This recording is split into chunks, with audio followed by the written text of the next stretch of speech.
Hello everybody, welcome back. Today we are finishing up the American Revolution. We are talking about the impact, the end of the war, what's going to happen, what's going to result, what are some of the major events, kind of how the Americans are going to start building a new government after they have won the war. Spoiler alert, if you haven't had our last day of in-person class, the Americans won the American Revolution. But we're going to talk about all of that today. How are the Americans going to start setting up this new government? What are some of the important things? I still do not have a touch board that works here. I will prove it to you. Still, this thing does not work still. So I am going to be running back and forth between the desk and here. Shouldn't be too big of an issue.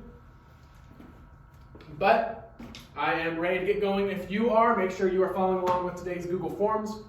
I'm talking about the end of the American Revolution. What is important? Why should you know about it? And here we go. All right, so starting off, the Treaty of Paris. This is going to be the document that officially ends the war. So the Treaty of Paris is going to be signed in 1783 at the end of the war, and it is going to officially put an end to the American Revolutionary War. It's going to set many geographic borders, including the United States and Canada. So Great Britain, they lost the war, so they had to give up all of this territory, their colonies, but they got to keep all of their territory in Canada. So you see here, Great Britain's going to stay in Canada. They still have land there. United States is going to be its own country down there in the white. Then you have Spain in green. So it's going to set up those borders. Florida is going to be returned to Spain. If you remember from our lessons, Florida was initially captured during the war, and it's going to be returned to Spain as part of the Treaty of Paris. British merchants are going to be paid for their lost items, and loyalists must be paid for lost property.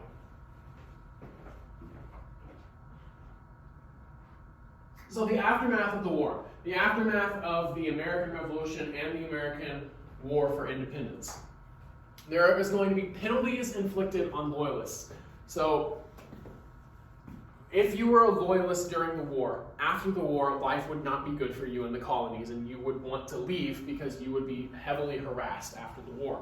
Some loyalists were tarred and feathered and put on ships to Canada or Great Britain. Tar and feathering, it's a very, very brutal process of pouring hot tar over someone's body and then throwing feathers on them. Many people died from tar and feathering. You were at the very least scarred.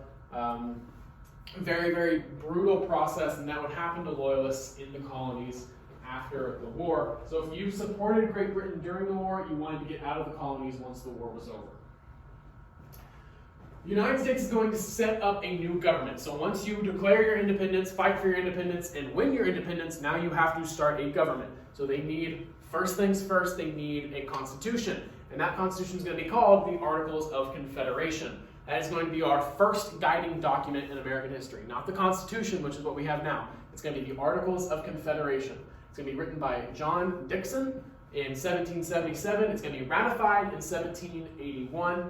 It's going to govern the Americas from the time it was ratified in 1781 until 1787 when they realized they needed something better. But it's going to pave the way for the new Constitution. So even though it had some weaknesses, it had a lot of weaknesses, I'm going to be honest with you, we'll go over what the strengths and weaknesses of the Articles of Confederation were. It had a lot of weaknesses, but it's going to pave the way for the new Constitution. It's going to show them what needs to be included, what doesn't need to be included, all of that. So it's important that we understand where the Articles of Confederation fell short, what it did well, because it's going to influence the Constitution. So the strengths, let's start with the strengths of the Articles of Confederation. It gave the federal government the power to wage war. So that still lies with the federal government, it lies with Congress right now. You have the ability to wage war. That's important. You have the ability to issue money, sign treaties, set up post offices, appoint ambassadors. Ambassadors are people from the United States who go live in other countries so that we can communicate very easily. So we have ambassadors in Germany and Russia, and if somebody in Germany needs to talk to the United States right away, they call up the ambassador, first and foremost. And that gives the federal government the ability to settle disputes between states. So there were some good points with the Articles of Confederation, but there were a lot of weaknesses. The Articles of Confederation is very, very weak. And it's very, very weak because colonists did not want a strong federal government. Remember, they just came from England where the king did whatever he wanted to do with no checks and balances. They wanted the federal government to be very, very weak. They didn't want the federal government to have too much power because they were afraid that the federal government would abuse that power like King George III did. So there was no president, there was no executive branch, there was no army, there was no courts. The federal government could not tax anybody, couldn't tax the states, couldn't tax the people, no taxes from the federal government, no power to enforce the law, so they could create laws, but they couldn't enforce them. The states were completely sovereign, which means that if the federal government passed a law and the states didn't like it, they could just say that law doesn't apply to us. So the states were completely sovereign. They were allowed to do their own thing. One vote per state, regardless of population. So every state got one vote, so there were 13 votes total. 9 votes were needed to pass a law, which hardly ever happened, and 13 out of 13 states, all 13 states, had to agree on amending a law or making changes to any laws, which never would happen. That never, ever happened.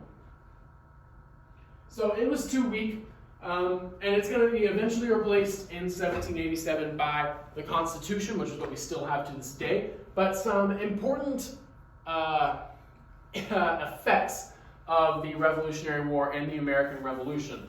So the Northwest Ordinance of 1787 is going to set up rules for statehood. So once your territory reached 60,000 people, you could apply for statehood, and there were certain rules that you needed to abide by in order to become a state. It outlawed slavery in all new states, and it set up free education programs and systems in each of those new states. So it set up public schools so people could be educated for free. Another important result was Shays' Rebellion. Shays' Rebellion was led by a former Continental Army captain named Daniel Shay. And he wanted the federal government, and several other farmers, wanted the federal government to stop taking their land. So they saw the federal government as encroaching on their land, claiming their land when they didn't have the right to. So he's going to form an army that is going to attack local militias. So he is going to form an army that will then go attack the United States. So this made Americans frightened of more uprising and showed that the Articles of Confederation could not protect them. So that's the importance of Shays' Rebellion. The Articles of Confederation was way too weak. If a farmer could rally up his neighbors to go fight militias and win, then the Articles of Confederation was way too weak, because the Articles of Confederation gave you no power to have an army and no power to wage a war on yourself, obviously. So it was very difficult. So here are just a few concluding thoughts about the American War for Independence and the American Revolution. The whole process is going to last about 8 years. It has a timeless impact, as we know. It's subject to countless plays and films. There's thousands and thousands of plays and films about the American Revolution. Maker of Heroes, Birth of a Nation, all of this stuff. We all know this. American Revolution is going to be the starting place for America, and that is where the United States is going to take off from. But it's also where we are going to leave the United States. So this is not American history class. So we spent about 3 weeks on the American Revolution, and now we're probably going to leave America for a little bit because it's world history. So I hope you enjoyed this little pit stop in American history. For today, there is a Google form posted on our Google Classroom page after you finish watching the video. Please fill out the Google Forms to get today's points.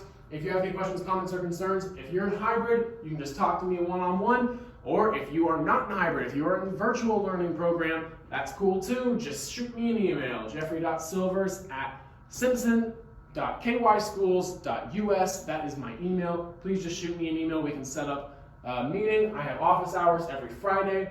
Make sure you mark yourself as present in Infinite Campus, and once you do all of that, you are good to go. See you, Wildcats.